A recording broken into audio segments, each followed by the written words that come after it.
Welcome guys, bersama saya Jackson Iskia di Enjoy Podcast with Venesia. Halo. Oke, langsung ke pertanyaan pertama aja, Ve. Sejak kapan sih Venes mulai kenal Tuhan? Atau sejak kapan bisa ikut melangkah untuk datang beribadah? Kalau misalnya dibilang kenal Tuhan sih prosesnya pasti panjang banget ya. Betul. Cuma pasti mulainya dari kita datang ke gereja dulu. Sekolah minggu sih. Sekolah minggu. Iya. Sekolah minggu berarti masih umur Masih kecil banget waktu itu SD kelas 3. kelas 3 SD. Itu sekitar 7-8 tahun berarti ya? 10 atau 11 tahun. 11 tahun. Iya. Udah lumayan. Itu cuman sekedar ikut-ikut kan atau diajak orang tua mungkin atau siapa kek? Waktu itu mami gereja di sana dan ikut ibadah, sekolah minggunya. Sekolah minggu doang ya. Nah, jadi itu cuman sekedar ngikut-ngikut doang ya, belum benar-benar percaya sama Tuhan ya. Iya betul. Terus kan sekian lama Venes ikut ke gereja. Nah, kapan sih yang benar-benar Venes itu ngerasain benar-benar ngalamin Tuhan dan akhirnya mulai jatuh cinta sama Tuhan dan benar-benar mengandalkan Tuhan? Itu sekitar umur berapa tuh? Pas SMA udah mau lulus ya, SMA kelas 2 ke kelas 3. SMA kelas 3. Iya, itu kan kayak mulai dikasih tanggung jawab, mulai belajar ngerti apa itu arti pelayanan. Walaupun waktu itu bener-bener kayak cuma guru sekolah minggu. Guru sekolah minggunya pun baru yang disuruh kayak bantu buat mantau gitu. Kayak bantuin guru sekolah minggu, asisten guru lah gitu. Bantu buat mantau, tapi di situ kayak ngerasa wah, ini ya kita dikasih tanggung jawab untuk menjadi pelayan di dalam gereja. Di situ kayak mulai ngerti dikit-dikit lah apa arti pelayanan. Sampai akhirnya jadi guru beneran. Guru sekolah minggu. Jadi guru sekolah minggu, dari disuruh asisten baru jadi guru sekolah bantu minggu. cerita. Nah, bantu cerita itu kan kita nggak bisa dong cerita main-main ke anak-anak kan. Jadi otomatis di situ yang udah mulai, biasanya kalau dulu-dulu kayak baca Alkitab ya udah, kalau misalnya emang kita ke gereja atau enggak diingetin terus-terusan baca Alkitab ya ada baca-baca. Tapi kalau misalnya waktu itu jadi guru kan pas kita dikasih tanggung jawab buat cerita, ya udah kita benar-benar pahamin tuh tokoh Alkitab atau apa. Di situ ya mulailah jadi kayak mulai baca Alkitab lebih rutin. Enggak, yang benar-benar pribadi itu Venes ngerasain pertama kali tanda kutip ketemu Tuhan itu Iya pas SMA itu. pas SMA Pas itu dapat tanggung jawab nggak lama di sekolah itu tuh waktu itu ada rekoleksi. Nah pas rekoleksi ceritanya panjang sih, tapi intinya saat itu bener-bener dijamah Tuhan yang kayak udah nggak bisa ngapa-ngapain. Cuma waktu itu kayak dibukakan segala hal yang sampai kayak wah, selama ini tuh masih belum ada di jalan yang benar gitu. Kayak saat itulah kayak Tuhan tuh bener-bener ngebukain segala hal, dan di situ aku sadar kayak aku emang butuh Tuhan. Hidup itu butuh Tuhan. Nah, kan kayak kebanyakan orang ya, walau ada juga orang yang belum mengenal Tuhan, tiba-tiba dia ikut ibadah ke gereja, tiba-tiba di dalam ibadah tiba-tiba dia dijamah Tuhan dan akhirnya ya dia berubah sekejap karena kan akhirnya dia mengenal Tuhan Yesus, dia percaya. Nah, itu apakah Venes pada waktu itu ibadah atau di rumah atau di mana? Waktu itu rekoleksi tuh jatuhnya kayak KKR. Waktu itu kan aku KKR. sekolah Katolik ya. Iya. Nah di situ mereka sebutannya rekoleksi, tapi itu kalau misalnya buat kita itu kayak KKR. Nah disitulah kayak ibadah bener-bener yang penyembahan. Waktu itu ya namanya aku udah gereja lama kan, penyembahan tetap penyembahan, tapi yang bener-bener kayak di situ langsung kayak dijamah Tuhan. Bahkan pertama kali dapat bahasa roh di situ. Langsung. Yang sampai wah itu bener-bener kayak di situ aku ngerasain haus banget, tapi di situ juga aku dipenuhin. Langsung bener-bener kayak sama Tuhan tuh kayaknya dekat banget ya. Iya, dan hari itu emang indah banget. Itu yang sih. pertama kali ya. Iya, pertama kali banget dalam hidup. Ya, itu SMA itu. SMA. Berarti ibadah apa? Apa sih namanya tadi? Ibadah Rekoleksi. Rekoleksi kayak gimana sih maksudnya? Dia kayak KKR kalau di kita. Itu di sekolah atau di luar sekolah? Di sekolahan. Iya, sekolah aku Santo Leon. Oh, bukan di gereja ya, tapi di sekolah. Bukan, iya. Cuma waktu itu kayak hamba-hamba Tuhan emang datang waktu itu khusus buat ngadain ibadah. Iya, kayak ada juga kan kalau ke camp-camp gitu kan di Puncak. Oh iya, kalau ini enggak, ini benar-benar di sekolah, tahu-tahu dibilang kita hari ini mau ngadain rekoleksi. Jadi jam pelajaran main diambil gitu aja. Sekitar 2 sampai 3 jam sih. Terus dan di situ banyak banget yang dilawat. Jadi otomatis kayak selesai itu disuruh pulang udah nggak ada kegiatan sekolah. Jadi benar-benar merasakan tuh bahwa Tuhan itu ada ya, benar-benar Tuhan itu dekat sama Venice ya. Nah, dari saat itu sih. Ya. Terus lanjutkan setelah sekian lama Venice ngalamin Tuhan, kenal Tuhan, akhirnya muncul niat untuk pelayanan ya. Iya. Nah itu dari kapan kira-kira mulai kepingin, saya kepingin melayani Tuhan itu kapan kira-kira? Sebenarnya selesai dari itu sih, kayak itu kan SMA kelas 2 ya. Habis itu selesai kayak gitu, namanya kita masih kayak lagi semangatnya, lagi berapi. Aku tuh emang orangnya udah menari. Nah waktu itu saat ngeliat di gereja banyak yang main tamborin, kayak aku ngomong dalam hati kayak, Tuhan aku juga pengen deh kayaknya bisa ngelainin Engkau di gereja di bidang tarian gitu, tamborin. Karena aku mikir aku dari dulu kayak bisa ngedance, tapi ya buat apa juga bisa ngedance. Aku lebih demen kayak talenta yang udah Tuhan kasih tuh bisa aku pakainya tuh untuk dia gitu. Kalau nari-nari ngasal biasa doang gitu kayak buat ngisi acara atau apa kayak kurang. Iya, bagi aku waktu itu kayak ya itu biasa aja lah. Woi, berarti pertama kali terjun ke dalam pelayanan kira-kira, tapi ternyata bukan tamborin. Apa? Iya, makanya yang pertama kali dikasih tanggung jawab untuk Venice terjun dalam pelayanan. Itu kan pertama awalnya dari asisten guru, nggak lama naik jadi guru sekolah minggu, terus singer. Oh, dari habis sekolah minggu baru masuk ke singer. Iya, ya? Singer. Baru jadi tamborin. Singer pun awalnya dari kaum muda. Dari kaum muda. Iya.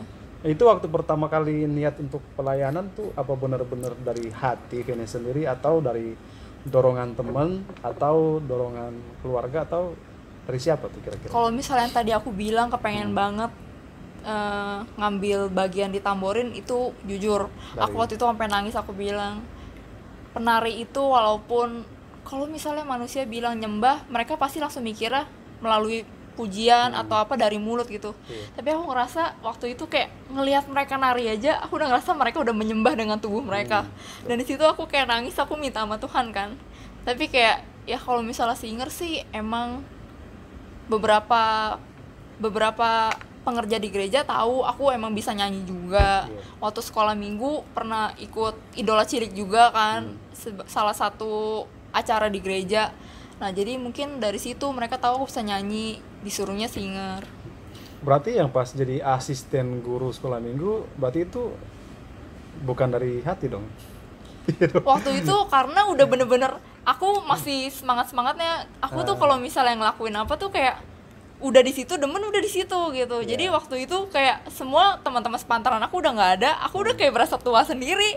Jadi akhirnya kayak ya udah, Venice, kamu udah nggak tahu lagi kalau mau naik ke kelas apa gitu. Jadi akhirnya disuruh jadi pendamping guru. Disuruh pendamping, berarti disuruh bukan dari hati ya.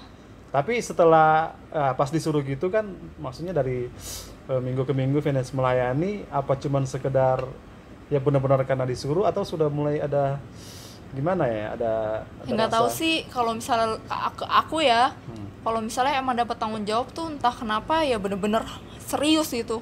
Nggak bisa ya, walaupun kayak awalnya itu bukan keinginan aku tuh ya nggak tahu aja gitu, emang kayak gitu.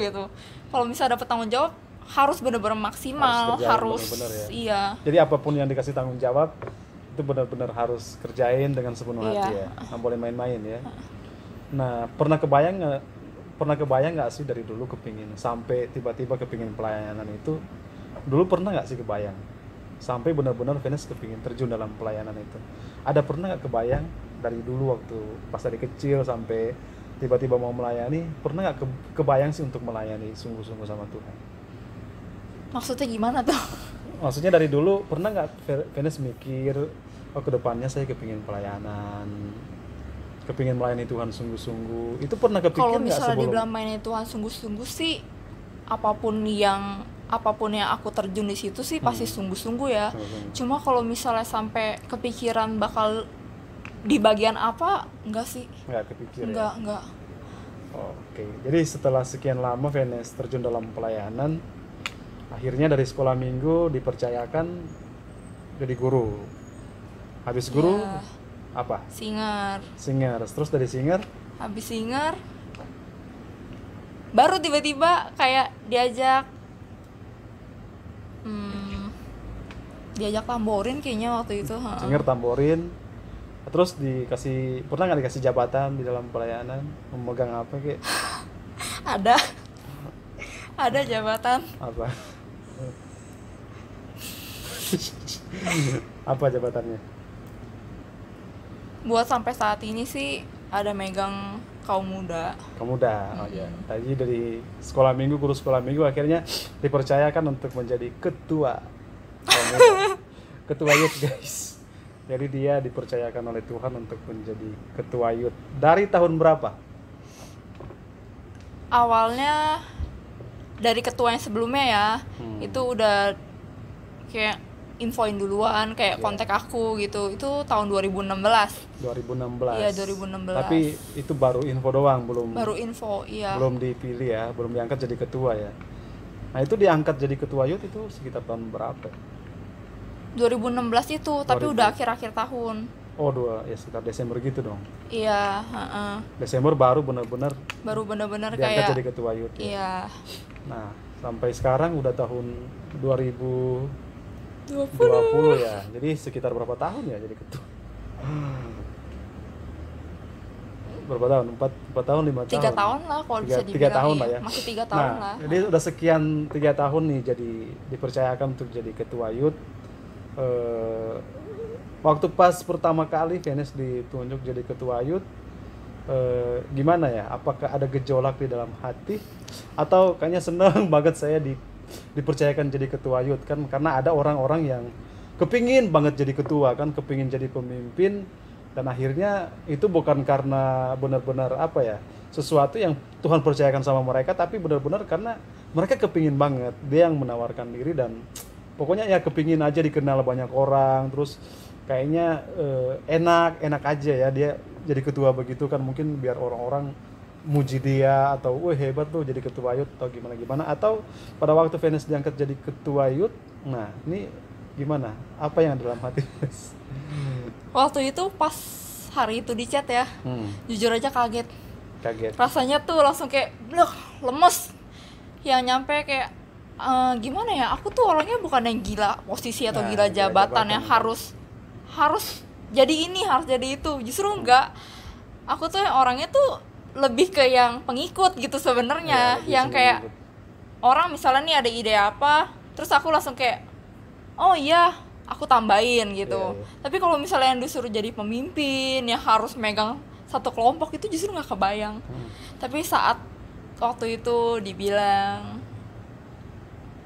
buat ngisi di posisi itu, buat menggantikan ketua youth yang sebelumnya, itu wah penuh banget, bergejolak banget, gejolak yang ada, yang sampai di situ jadi bener-bener yang rutin banget doa, yang sampai puasa diperbanyak, kayak sampai kayak aduh. Berarti pas ditunjuk jadi ketua itu berarti nggak dari hati Venus sendiri belum siap ya. Nah, karena kan memang kayak ada orang yang pas waktu dia ditunjuk itu kan pasti dia memiliki persiapan dulu lah. Ada yang sampai oke deh, saya tanya sama Tuhan dulu, saya puasa dulu mungkin sekitar 10-20 hari, dan kalau memang oke, saya jalanin. Ada yang seperti itu. Ada kan yang pas waktu ditunjuk jadi ketua dia langsung senang banget, oke saya siap. Mungkin karena ya dia motivasinya kepingin terkenal, kepingin dipuji banyak orang. Aduh, kalau aku nggak bisa, aku nggak seyakin dan sepede itu sama diri aku gitu. Ya, jadi makanya waktu pas tiba-tiba regenerasi untuk jadi ketua youth, berarti Venus nggak langsung terima. Berarti 1 bulan loh. 1 bulan. Aku bener-bener yang sampai hari-hari aku luar biasa. Itu yang bisa dibilang jadi deket banget sama Tuhan ya. Setiap hari komunikasinya parah banget. Tapi itu pun juga membuat aku kayak aduh Tuhan, bener gak sih? Tuhan ini jalan Tuhan bener nggak sih, nyampe aku yakinin, kayak aku nanya ke ketua yang sebelumnya, kenapa aku gitu, apa yang beliau lihat dari diri aku bisa ngisi di posisi ini gitu, kayak karena aku pun nggak yakin sama diri aku. Ya gitu sih. Ya betul ya, berarti nggak ada kesiapan ya waktu pas jadi ketua, dan akhirnya Venus memilih untuk mempersiapkan diri ya, dan benar-benar apa ini dari Tuhan apa enggak. Nah, tapi akhirnya dapat konfirmasi dan mau untuk memikul tanggung jawab sebagai ketua ya. Nah, sekian lama maksudnya jadi ketua itu kan pasti, apalagi di kalangan anak muda, itu nggak gampang guys jadi ketua youth ya, karena harus ya dipercayakan tanggung jawab yang bisa dibilang besar kan. Nah, dari seorang Venesia gimana semenjak jadi ketua youth, ada hal-hal nggak sih yang berubah dalam hidup Venes kira-kira? Dari awal sih ya, kayak dipercayakan megang dan mimpin anak-anak muda kayak gini, jujur emang berat sih. Karena posisinya waktu itu sampai sekarang masih muda. Tapi waktu itu lebih muda lagi dari ini. Jadi kayak ya luar biasa banget sih, pengalamannya luar biasa dengan anggota yang awalnya tuh bener-bener udah tinggal dikit banget gitu. Ya sampai bener gak sih ini komunitas ini seperti mulai tidak hidup gitu. Iya, udah mulai ya begitulah ya. Tapi ya terus berjalan, dan emang kalau misalnya dari awal Tuhan udah percayakan itu, aku percaya sih Tuhan juga yang akan nyertain gitu. Dan benar-benar setahun setengah, 2 tahun itu tuh benar-benar perkembangannya ada gitu. Nah, yang semenjak sebelumnya pernah jadi ketua-ketua nggak sih di mana-mana atau? Kalau misalnya dibilang ketua, paling ketua acara yang cuma berapa hari doang.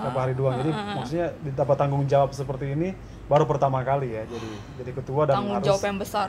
Ya, harus dipercayakan memimpin anak-anak muda kan ya nggak gampang lah. Dan makanya karena baru pertama kali kan mungkin ya Venus belum punya pengalaman, dan mungkin yang awalnya mungkin dulu nggak mikirin orang lain ya kan, cuman mikiran hidup sendiri dan nggak peduli sama orang lain. Nah, ini tiba-tiba kan dikasih tanggung jawab untuk jadi ketua youth dan harus ya memimpin sekitar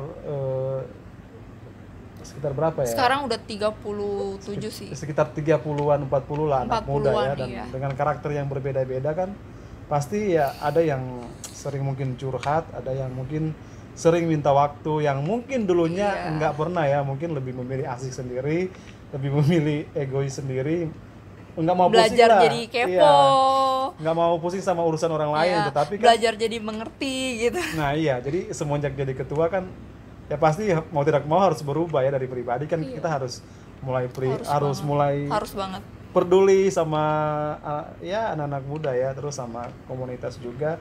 Nah itu waktu pas awal memulainya itu pasti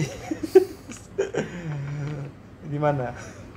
Awal memulainya itu luar biasa sih, karena aku pun kalau misalnya ditanya ke anak-anak, ya aku tuh emang orangnya so asik, karena kayak ya bisa nyambung aja gitu sama siapapun.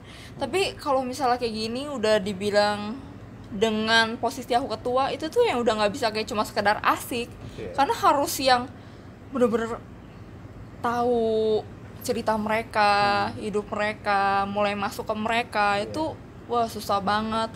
Ditambah namanya ini kan komunitas kan, nggak semuanya cuma tentang kepribadi mereka, tapi ini juga kelompok gitu.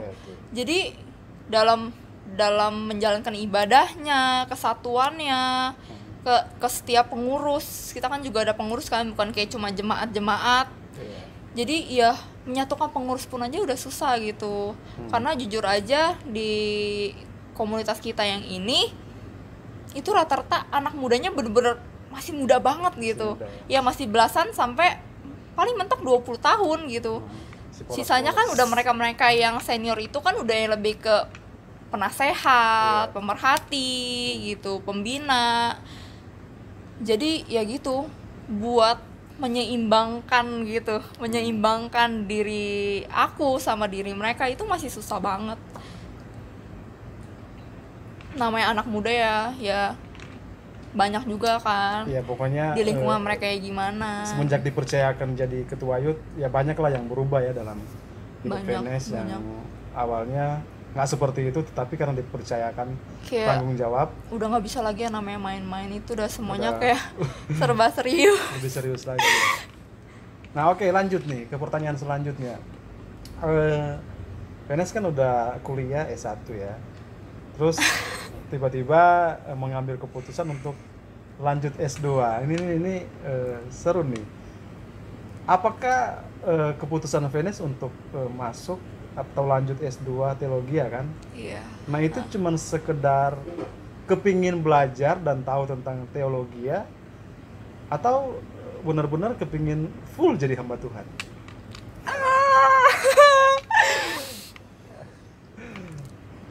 Ayo. S1 aku komunikasi ya, sekuler gitu ya. Cuma buat ngambil S2 ini keputusan yang luar biasa sih sebenarnya. Awalnya dari Ibu Gembala udah ngajakin kan. Dari sebelum dia ngajakin juga emang aku tuh udah kepikiran. Cuma ya entah kenapa kayak dari orang tua masih nolak. Orang tua kayak nggak dapat dukungan. Orang tua nggak ada dukungan. Sampai akhirnya kayak aduh gimana ini ya. Jadi aku memutuskan untuk kayak tetap lanjut aja. Tapi kalau dibilang buat jadi hamba Tuhan, jujur untuk udah setahun ini emang dipercayakan kayak bawain sharing, renungan, dan aku ngerasa aku tuh nggak bisa dengan diri aku yang segini doang. Kepingin lebih. Karena Alkitab itu benar-benar luas dan terlalu kaya gitu. Sedangkan kalau misalnya di sekolah teologi itu kan benar-benar dari dasar banget dibahas. Dan dengan waktu yang singkat kayak gitu, dosen-dosen mencoba ngajarin kayak tetap di waktu luang kita bisa kontak dia terus, nanya dia terus, apa yang kita bingung, apa yang kita nggak ngerti gitu ya, ini kok kayaknya ayat ini sama ayat ini rada bertentangan atau gimana, atau kayaknya nggak nyambung, kalau misalnya gini berarti harusnya begini dong gitu, kayak jadi bener-bener digalinya banyak banget sih.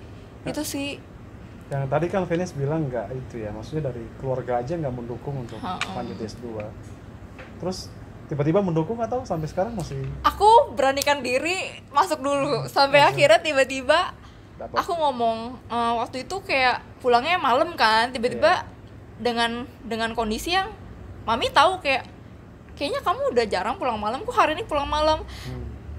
Tadi ada kuliah terus dia kaget itu kan, kuliah apa? Kuliah Alkitab. Nah di situ kayak dia langsung kok, bukannya mami waktu itu udah nggak kasih ya? Terus dia bilang ya udah Mi, sekolah Alkitab nggak harus selalu jadi hamba Tuhan yang mami pikir kayak langsung jadi pendeta lah, gembala lah, apalah ya gitu. Terus akhirnya mami mulai ngerti, dan emang dari awal aku benar-benar serius di sini kan, karena ya aku mau memperdalam diri ya, memperlengkapi diri aku dulu dari yang aku bilang, karena belakangan ini aku dipercayakan oleh Tuhan dan juga oleh gereja aku untuk bawain sharing, bawain firman. Berarti memang karena kebutuhan ya dari seorang manusia, kepingin diperlengkapi lebih lagi, dan ya nggak kepingin main-main lah dalam pelayanan, dan ya puji Tuhan sampai sekarang masih lanjut ya S2. Masih. Oke, yang pertanyaan terakhir dalam hidup Venus kan, apalagi semenjak pelayanan terus lanjut ke S2, di dalam kehidupan Venus pernah nggak sih ngalamin dimana Venus itu ngalamin benar-benar merasa gimana ya, pokoknya titik terberat yang kayak seakan-akan Venus merasa bahwa seakan itu Tuhan itu nggak ada. Pernah nggak ngalamin benar-benar dan akhirnya mengalami satu titik yang sangat berat, dan kok sepertinya kayak Tuhan itu nggak ada dalam hidup Enes? Pernah nggak ngalamin kayak gitu sih? Sebenarnya itu tergantung respon diri kita sih.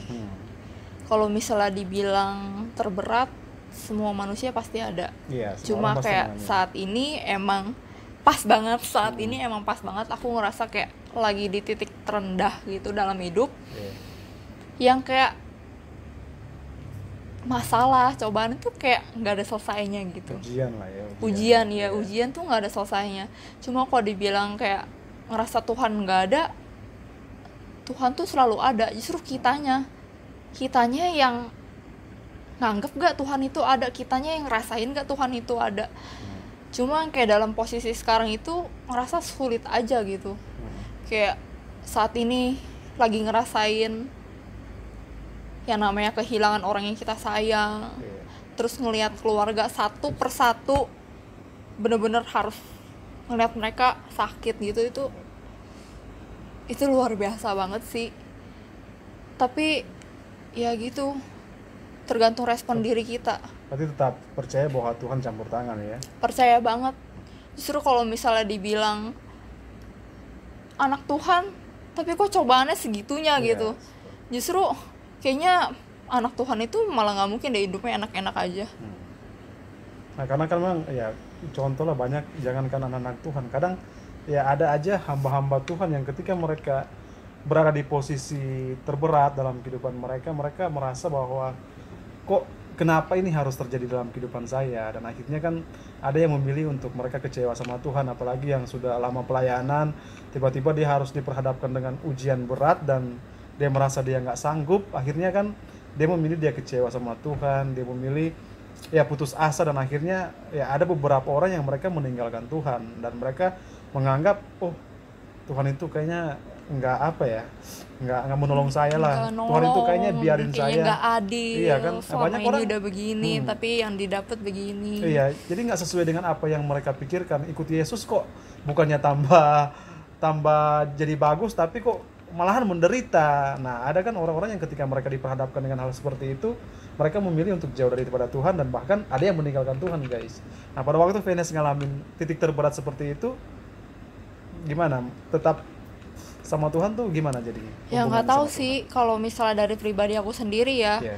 saat aku ngalamin semua ini, itu tuh bukan aku malah nanya Tuhan di mana. Justru saat aku ngalamin semua ini, itu tuh bukan aku malah mempertanyakan kenapa ada cobaan, tapi itu justru aku malah ngerasain prosesnya Tuhan. Iya. Aku malah ngerasain betul-betul kuasa Tuhan tuh terjadi dalam hidup aku saat aku melewati proses yang lagi berat-beratnya ini. Luar biasa banget sih. Jadi kalau misalnya sampai tuh orang nanya kenapa ikut Tuhan malah banyak menderita, coba belajar sama Om Paulus. Om Paulus sama Om Ayub. Om Ayub. Yang iya, Ayub pun kan bilang, masa kan kau mau menerima yang baiknya aja, tapi yang nggak baiknya tuh nggak diterima gitu kan. Dia ngomong sama istrinya kan, yang kayak Nah ya, kan nggak kayak bisa Ayub kan lah. waktu pas dia ngalamin titik terberat itu kan istrinya sampai ngutukin dia kan. iya. Nah, dan Ayub pun sempat kecewa, tetapi dia dipulihkan sama Tuhan, dia bertobat, baru Tuhan berkati dia kan. Nah, Venus nggak ada ngerasa kecewa sama sekali sama Tuhan atau putus asa gitu? Putus asa pasti ada sih. Putus asa Cuma sempat, kalau ya. misalnya sampai kecewa atau yang kayak Nyalain Tuhan? ya nggak bisa, karena jujur aja saat ngelewatin ini aku malah ngeliat banyak hal-hal yang aku nggak yakin tuh malah terjadi gitu. Yang kayak aku cuma bisa nangis, tapi mau marah juga nggak bisa, karena ngelihat keadaan di saat-saat lagi terpuruk kayak gini tuh yang ada di sekitar aku tuh malah semuanya aduh gila, Tuhan tuh dahsyat banget, ya ampun Tuhan, udah lagi kayak gini aja tuh nggak bisa gimana, paling cuma kayak nangis, tapi bener-bener rasain Tuhan kuatin, Tuhan tolong, Tuhan tuh ada. Jadi dalam masa seperti itu Venus tetap merasa bahwa Tuhan itu bukan semakin jauh, malahan semakin dekat Iya. ya. Dan itu kan yang mau menguatkan Venus kan, karena ada beberapa orang yang ketika mereka ngalamin itu mereka benar-benar memang putus asa dan mereka kecewa sama Tuhan. Kok kenapa saya harus ngalamin seperti ini? Emang gimana sih, emang Tuhan nggak bisa nolong saya? Dan akhirnya kan banyak yang memilih untuk jauh daripada Tuhan. Tetapi malahan Venus ketika mengalami titik terberat seperti ini memilih untuk lebih mendekatkan diri sama Tuhan dan tetap percaya bahwa Tuhan punya rencana dan mungkin Tuhan sedang membentuk Venus ya. Ya itu yang aku bilang, tergantung keputusan kita, tergantung respon kita Respon gitu. kita ya, pribadi. Karena aku percaya Allah kita itu nggak pernah berubah. Dia tuh omnipresent, maha hadir, iya. Jadi itu tergantung kitanya tuh mau nganggap semua ini tuh kayak apa. Respon kita tuh bakal tetap positif apa negatif. Kita terus bersandar ke dia apa enggak, kita tetap berserah ke dia apa enggak, kita tetap ngandalin dia apa enggak gitu sih. Berarti dengan Venice mengalami peristiwa di mana kehilangan seseorang yang sangat dikasihi, terus tiba-tiba melihat juga orang-orang di sekitar kayak satu persatu sakit dan kalau mungkin orang lain bisa melemah, tapi dengan adanya peristiwa yang Venice alami itu nggak melemahkan iman, tapi malahan menguatkan iman Venice ya, dan semakin memperkuatkan diri untuk mengandalkan Tuhan ya, untuk percaya kepada Tuhan. Betul banget. Nah, hal yang seperti ini guys, yang luar biasa ya, yang mungkin yang nggak semua orang seperti yang Venice alamin ketika dia ngalamin suatu titik terberat dalam kehidupannya, ketika orang lain memilih untuk kecewa dan putus asa, tetapi dia memilih untuk menguatkan diri untuk percaya kepada Tuhan. Nah, ini luar biasa, dan sampai sekarang hubungan sama Tuhan mantap, semakin percaya sama Tuhan ya. Semakin percaya, intinya harus tetap percaya dan harus setia. Nah, pokoknya percayalah bahwa segala sesuatu yang kita alamin, Tuhan pasti campur tangan ya. Tuhan pasti nggak pernah dia biarin, nggak pernah dia tinggalin. Tuhan pasti nggak pernah tinggalkan lah. Yang penting kitanya masih setia sama Tuhan. Iya. Kita masih percaya sama Tuhan. Pastilah pertolongan Tuhan akan datang, guys. Jangan pernah kecewa sama Tuhan. Oke, kesimpulan terakhir mungkin kesan buat anak-anak muda yang menyaksikan tayangan ini, ketika mengalami titik terberat, pesan buat mereka apa kira-kira? Pesan buat anak-anak muda saat ngadepin titik terberat kalian. Anak muda itu kalau bisa dibilang nggak anak muda sih, bahkan manusia itu lemah banget. Manusia itu emang bisa dibilang lemah banget. Apalagi dengan keadaan itu tuh gampang banget terpengaruh. Tapi satu hal, fokus kita itu ke siapa? Saat kita menentukan fokus kita ke Tuhan, apapun yang kita hadapin, apapun yang kita alami, kita tahu kalau semua ini terjadi itu atas izinnya, dan juga Tuhan juga yang akan mendatangkan segala kebaikan. Jadi buat anak-anak muda, jangan gampang langsung ngedown, jangan gampang langsung kayak kecewa. Tapi sebaliknya, saat ngadepin ini, kepada siapa kalian harus datang? Itu pasti ke Tuhan. Hampiri dia. Tuhan dekat sama orang yang lagi patah hati, yang lagi ancur-ancurnya. Berserulah, pasti dia dengar. Tuhan gak pernah terlelap. Dia selalu ada buat kita, buat anak-anaknya. Oke guys, jadi ketika kalian mengalami masalah terberat yang sangat berat mungkin dalam kehidupan kalian, ingat jangan pernah untuk kecewa sama Tuhan, apalagi meninggalkan Tuhan. Tetapi tetaplah percaya bahwa Tuhan selalu menolong kita, Tuhan selalu bersama-sama dengan kita, dan Tuhan itu gak akan pernah tinggalkan kita. Tapi biarlah dengan apa yang kita alamin, itu semakin memperkuat iman kita kepada Tuhan. Kita semakin percaya bahwa Tuhan kita yang kita sembah, Tuhan Yesus adalah Tuhan yang luar biasa, yang hidup. Dialah juru selamat kita, dan dialah jawaban dari segala sesuatu yang kita butuhkan. Oke guys, terima kasih buat bincang-bincang hari ini. Tuhan memberkati Venice. Ingat guys, bersama Tuhan Yesus kita pasti bisa. Tuhan Yesus memberkati.